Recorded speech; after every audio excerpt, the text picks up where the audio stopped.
Hi hello അസ്സലാമു അലൈക്കും welcome back to my channel. അപ്പോൾ നമ്മുടെ ഇന്നത്തെ വീഡിയോയിലേക്ക് എല്ലാവർക്കും സ്വാഗതം.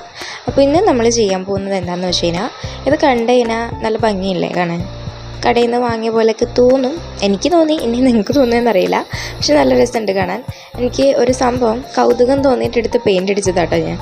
എന്താണെന്ന് വെച്ചാൽ, നമ്മുടെ വീടുകളിലൊക്കെ ഉണ്ടാവുന്ന മരമല്ലേ സീതപ്പഴത്തിൻ്റെ മരം, ആ സീതപ്പഴത്തിൻ്റെ കായാട്ടോ അത് ഉണങ്ങി താഴ്ത്ത് വീണപ്പം അതെനിക്കൊരു കൗതുകം തോന്നി എടുത്തിട്ട് ഞാൻ പെയിൻ്റ് ചെയ്തതാണ്.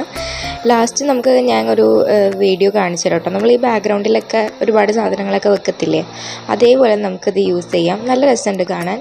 അപ്പോൾ നമ്മൾ അതേപോലെ വെക്കേണ്ട രീതിയിൽ വെച്ച് കഴിഞ്ഞാൽ നല്ല രസം ഉണ്ടാവും. വെറുതെ അവിടെ ഇവിടെയൊക്കെ ഇട്ട് കഴിഞ്ഞാൽ ഒരു രസം ഉണ്ടാവില്ല.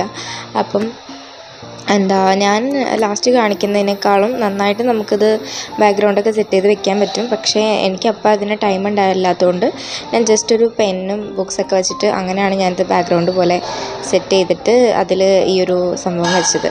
അപ്പോൾ സീതപ്പഴത്തിൻ്റെ കായ കേട്ടോ ഇത്, ഉണങ്ങിയ കായ്. ബ്ലാക്ക് കളറായിരിക്കും ഇതുണ്ടാവുക. അത് നമ്മൾ എടുത്ത് ഉണക്കണ്ട, അത് ഉണങ്ങി കഴിയുമ്പോഴേക്കും താഴേക്ക് വീഴാം മരത്തിൽ നിന്ന്. എന്നിട്ട് നമുക്ക് അതെടുത്തിട്ട് ഇങ്ങനെ പെയിൻറ്റ് ചെയ്യാം. ഏത് കളർ വേണമെങ്കിലും ചെയ്യാം, പക്ഷേ എനിക്ക് കുറച്ചുകൂടി ആപ്റ്റായിട്ട് തോന്നിയത് ഗോൾഡൻ കളറാണ്. അപ്പോൾ ഞാൻ അതാണ് ചൂസ് ചെയ്തിട്ടുള്ളത്.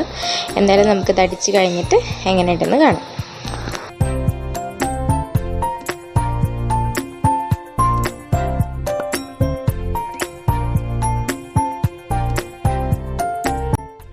അപ്പോൾ പെയിൻ്റ് അടിച്ച് കഴിഞ്ഞിട്ടുണ്ട്. എൻ്റെ കയ്യിലൊക്കെ ആകെ പെയിൻ്റായി. അപ്പോൾ ഇതാണ് നമ്മുടെ ഫൈനൽ ലുക്ക് വന്നിട്ട്.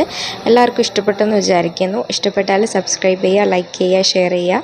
അപ്പോൾ നമുക്ക് എന്തായാലും അടുത്ത വീഡിയോയിൽ കാണുന്നവരെ അസ്സലാമു അലൈക്കും വറഹ്മത്തുള്ളാഹി.